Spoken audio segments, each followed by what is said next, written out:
Oi, meu nome é Rebeca. E o meu é Rai.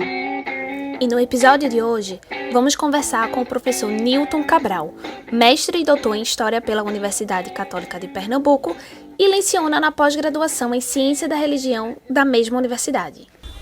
Então, Nilton, a gente queria entender como é que a gente define, ou se tem como definir, um perfil de religião no Brasil.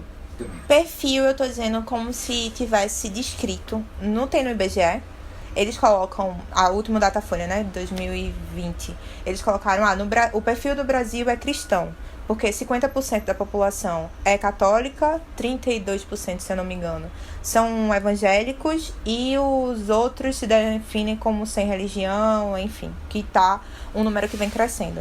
É como se a gente estivesse dando cara a essas pessoas que se definem de uma tal religião. E aí, o que eu queria saber é se a gente tem como dizer se no Brasil a gente tem um rosto de um católico, ou se a gente tem dentro de uma religião católica vários perfis de pessoas. Se dentro de uma religião evangélica a gente pode segmentar isso. Dá para concordar, sem dúvida nenhuma, que o perfil, aquele que predomina estatisticamente, é o cristão. E eu diria mais, é o cristão católico. Porque não é só uma questão de praticar ou de se identificar como tal, é muito mais uma questão cultural, sabe? Você não tem como separar a religião dentro da cultura e verificar pertenças ou verificar mundividências ou manifestações que não se mesclaram com diversas outras possibilidades, inclusive com as migrações que você pode pensar desde a primeira grande migração, que você tem aí o europeu, né, sobretudo o elemento ibérico, e você tem o africano que chega, né, e já você vai ter a começar a ter elementos do que depois estudiosos vão chamar de sincretismo, outros vão falar de hibridismo, e a mim não interessa qual é o conceito que está mais em voga ou qual é o que está sendo mais aceito hoje. São essas misturas, são essas ressignificações. Filosoficamente a gente também mistura um pouquinho de cada coisa. Como é que a gente vai querer que não seja assim em religião? Sabe? E as pessoas misturam inclusive questões de dogmas. Sabe? Vou lembrar aquele exemplo que todo mundo sabe. Grande parte das pessoas que frequentam o catolicismo de vez em quando incursionam também aquilo que se chama de dupla pertença por outras instituições ou outras mundividências religiosas. Professor, eu vou fazer uma pergunta bem simples, assim. Como o perfil do brasileiro é muito marcado pelo cristão, o católico e o evangélico, o que é que diferencia essas duas vertentes? Uma série de aspectos que vem desde a Reforma, né? A Reforma que nasceu no seio da Igreja Católica, né? Não esqueçamos que Martinho Lutero era um monge católico. A partir de uma série de aspectos históricos que vocês conhecem um pouco, obviamente, até porque fizeram no mínimo segundo grau, etc. Ele rompeu e você tem toda a fragmentação dos grupos, né, que protestavam contra as coisas como elas estavam.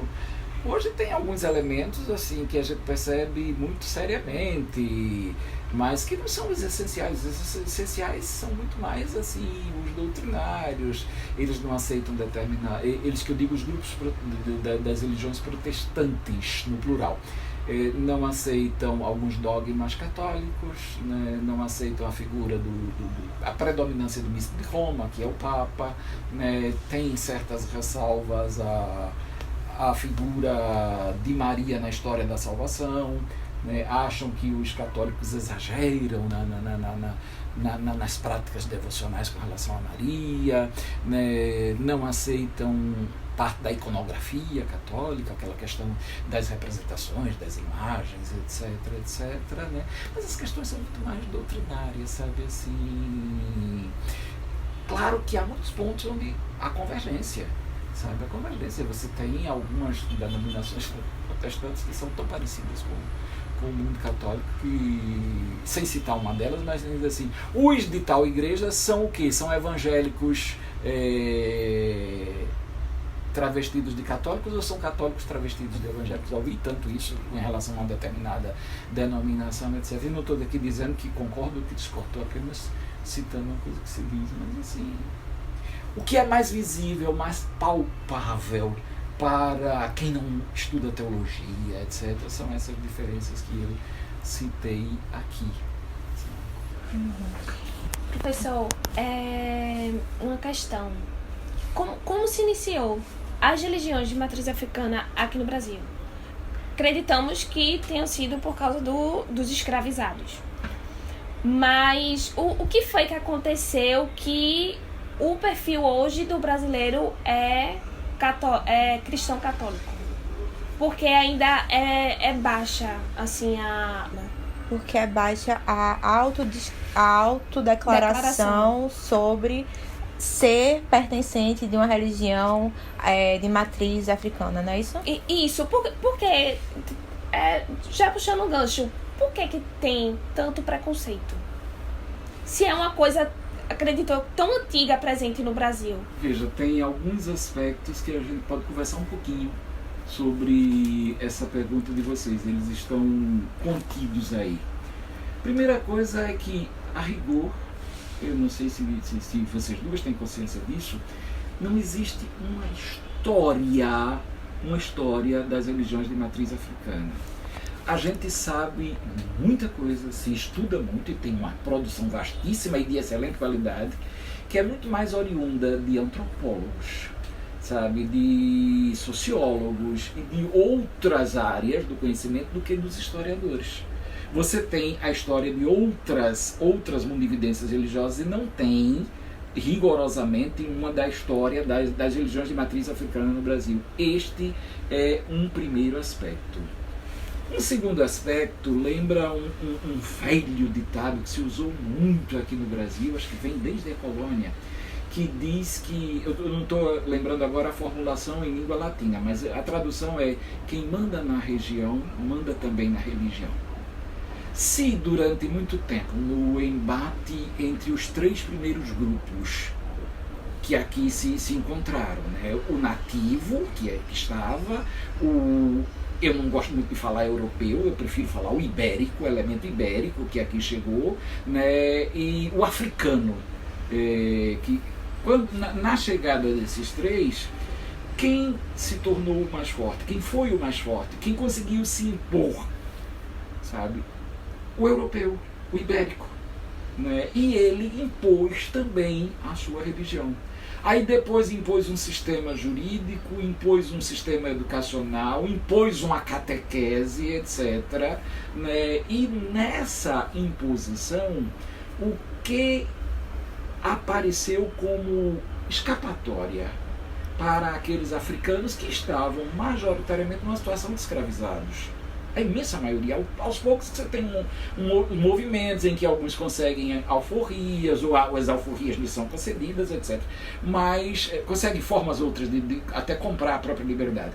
Mas restou como forma alternativa mesclar, disfarçar, sob formas as mais diversas, que estavam fazendo cultos, né, aquilo que se acredita, né, muitos dizem que se vivia na África, já outros estudiosos dizem que não, que essas religiões, né, nasceram aqui no Brasil a partir de elementos que eram muito mais culturais do que religiosos da África.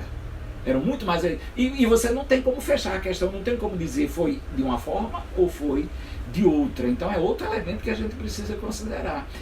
E essa associação à negritude, né, à condição de escravização, talvez esteja aí na raiz dessa dificuldade, não sei se foi essa palavra que vocês usaram há pouco, de muita gente se autodeclarar praticante das religiões de matriz afro, até porque há uma associação né, quase que automática, feita por uma quase totalidade de pessoas, disso as camadas sociais que estão na base da pirâmide, pensando em pirâmide social. Então, e você sabe que ninguém quer se identificar, sabe, assim, essa coisa, pensando um pouco sociologicamente, essa coisa de sentir-se povo, identificar-se com o povo, né, ela é muito interessante quando se faz discursos, né, acadêmicos, políticos, etc. Mas na prática, se sentir um elemento povo na camada que está na base, sabe? Povo que não pertence à chamada elite, povo que não é branco, povo que não detém poder, povo que não é minoria no sentido sociológico, no sentido de detenção do poder, etc. Não é uma coisa muito fácil, não, sabe? Assim, a gente está falando que religião ela não se desvincula, né, das questões culturais. A gente sabe que a gente teve uma grande migração de japoneses aqui no Brasil. E o budismo, né, é uma das religiões asiáticas e que tem crescido muito no Brasil nessas últimas décadas. A gente pode dizer que a gente tem uma questão muito mais de um perfil de povo que costuma buscar mais oratória do que o silêncio, ou isso vem mudando, o senhor acredita? Porque o budismo traz muito uma questão de introspectar e pegar as visões de mundo através do vazio. E as religiões cristãs, elas são muito narrativas. E até as de matriz africana mesmo que não tenha uma questão muito escrita, né? Ela é muito oral, muito de contos, de formas de vivência. Você acha que no Brasil a gente está vivendo uma nova forma de enxergar uma espiritualidade, já que a gente está crescendo? eu acho que a pergunta formulada agora parece que remete muito mais à possibilidade de possível vivenciar experiências religiosas, é possível experimentar religiosidades que não tenham ligação com o mundo cultural ocidental, sabe? Possível, claro que é. Quando você cita o exemplo e afirma categoricamente que o budismo tem crescido tanto, eu não tenho os dados agora em mente, mas a gente tem que também pensar o seguinte: mesmo crescendo em relação a décadas anteriores, e mesmo que o crescimento seja vertiginoso, ainda é muito pequeno no total, né, do contingente populacional brasileiro. Eu não sou estudioso do mundo oriental. Mas pelo pouco que a gente conhece, que a gente lê, que a gente vê em determinadas expressões que vão além de uma literatura específica, o mundo oriental implica uma percepção da vida, né? Uma percepção da realidade diferente da nossa. E eu acho que sempre remetendo aquilo que você chamou aí, não me lembro se você usou especificamente essa palavra, introspecção, sabe? Introspecção, formas de refletir muito mais, de meditar muito mais. Acho que tem a ver passa até por alimentação, hábitos alimentares. Eu tenho uma perguntinha agora, vou puxar mais pro meu lado, pra área política.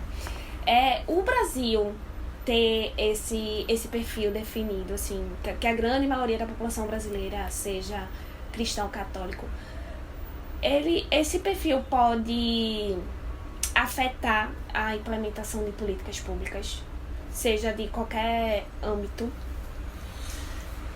Eu acho que isso é um elemento que deve sempre ser levado em consideração, né? As políticas públicas, elas são pensadas, devem ser pensadas a partir dos dados da realidade dessas populações, né? Então, se você tem uma série de elementos que compõem um perfil, a pergunta inicial foi sobre perfil, né, que não é só religioso, há uma série de elementos que precisam ser incluídos. Vocês devem estar acompanhando a sugestão que saiu para que o IBGE agora inclua neste censo, que vai ser realizado com 2 anos de atraso, questões ligadas à orientação sexual, porque o fenômeno está aí, tão antigo quanto a humanidade, e a gente sempre negando, dizendo que ele não existe, e desconsiderando, e conclusão disso tudo, a gente continua tendo discriminações elevadíssimas, número de homicídios. Então, assim, que se deve levar essas questões em consideração, sim, você veja, o que eu afirmei e reafirmo, é que do ponto de vista mais do que religioso, há todo um lastro cultural que é cristão católico na sociedade brasileira. Certo? Como eu estudo, né, essa parte deixa mais uma conversa, essa área da política, a gente vê que as decisões políticas muitas vezes são guiadas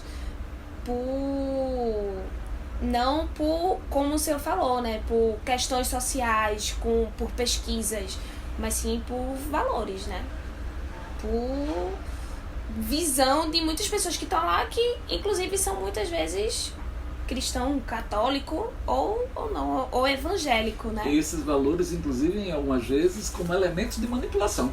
Sim. Elementos, sim. Os valores existem. Agora, passíveis de manipulação, aliás, ultimamente é o que mais vemos.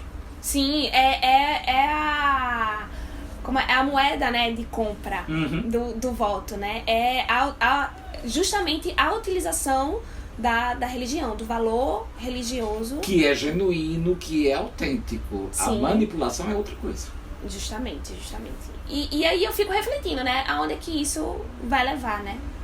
Assim, como é que a gente vai crescer politicamente se as decisões sempre forem baseadas nesse valor cristão? Uma das coisas que a gente pode pensar, e a história ajuda a gente, é lembrar que nos tempos que se falou muito de uma chamada cristandade, que, resumindo o conceito, seria a confusão, né, a mescla, a quase simbiose entre Estado, né, e religião. Né? Hoje parece que se confirmassem, e já há hoje quem conteste, essa tendência de que o protestantismo iria se sobrepor, ou os protestantismos no lugar, aos catolicismos, já que eu estou botando um no plural, vou botar o outro também, parece que os protestantismos gostariam de se tornar outra vez a cristandade. Sabe? Só que em vez de ser do catolicismo, essa confusão, né? Só que a gente viu que a cristandade católica não foi uma coisa boa para a sociedade, sabe? Até porque são duas esferas que podem colaborar muito uma com a outra, mas que devem ser bastante distintas. E, inclusive, com instâncias decisórias assim, extremamente claras, em que uma, em muitas ocasiões, não deve absolutamente interferir na outra. Por excelência, que ajudassem as pessoas a serem cotidianamente melhores, sabe? É isso. O senhor falou aí sobre não religião, que eu acho um ponto importante, né, a ser falado, e sobre a importância da religião. Eu fico pensando aqui, por que o ateísmo está crescendo tanto entre os jovens? Será que a gente tem como buscar uma resposta? Por que justamente nesse grupo? Talvez uma das possibilidades seja que os jovens estão sendo, muita gente diz, mais alienados. Eu não sei, acho que não. Sabe? Estão sendo mais... informados? Não diria informados. Estão tendo uma percepção maior de que muitas vezes a religião se esgota em discursos e parece que eles estão querendo ver mais práticas. Parece que eles gostam de ver atitudes que traduzem um discurso, e às vezes é só o discurso quem fica. Eu tenho a impressão que passa, se não exclusivamente, e não deve ser exclusivamente, mas passa muito fortemente por aí, sabe? Os jovens se encantam quando veem testemunhos de pessoas religiosas ou não que se comprometem com lutas sociais, com lutas de emancipação dos povos, de grupos, etc. Eu acho que os jovens querem exemplos, querem pessoas que falam e fazem, sabe? Mas aquele que só fala, eu acho que aí eles percebem que as religiões muitas vezes estão discursos vazios, sabe? Assim, isso deve ser um dos elementos. Possivelmente outros também. Entendi. E é isso, gente. Como vocês puderam acompanhar até agora, a gente tem um perfil religioso e um perfil que não abarca as religiões necessariamente no Brasil. Mas o que entendemos é que somos um país laico e que abrange toda a nossa Constituição para que as pessoas sejam respeitadas e tenham os mesmos direitos. Gostou do nosso episódio? Espero que sim, hein? E aguardo você no próximo. Quem sabe a gente não faz um direcionado para a dica que você deixou nos comentários. Então, não esquece de ativar o sininho e participar para que cada vez mais o podcast alcance mais gente e também outros assuntos. Um beijo!